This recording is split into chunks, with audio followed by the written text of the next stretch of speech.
Práve sa začala cena predsedu Nitrianskeho samosprávneho kraja a závodiska Brémy, medzinárodné stretnutie žiakov Nemecka, Česka a Slovenska, rovina 4. kategórie na 1800 metrov pre trojročné a staršie kone o 52 000 korún. V čele Night for Music, ďalej Queen Barbara a takisto Jokovi, na ďalšom mieste Oflis a Sazba s Kajbou.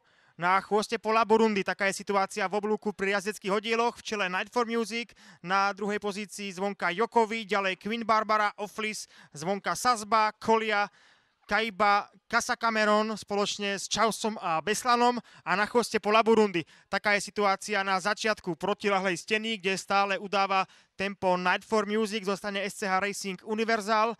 Zo Šale na druhej pozícii zvonka Jokovi, takisto aj Queen Barbara sa drží dobre. Na 4. mieste potom Sazba, nasleduje zvonka Casa Cameron, takisto aj Kaiba si lepší pozíciu pri bariére.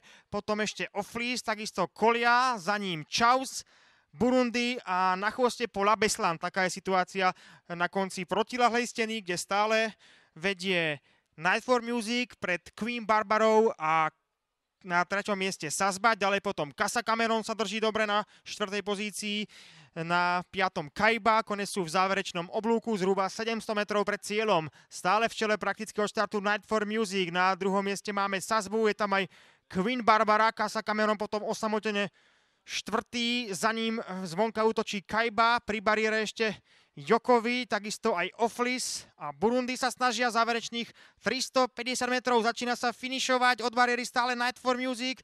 Vedľa nej ešte Queen Barbara a pri bariére 3. Sazba. Na dištancii je to súboj Night for Music a Queen Barbary. Bude to súboj týchto dvoch kobíl a Night for Music zdá sa systémom štart-cieľ odolá. Night for Music víťazí pred Queen Barbarou. Na 3. pozícii Kaiba, ďalej Kolia, Sazba, Burundi, Beslan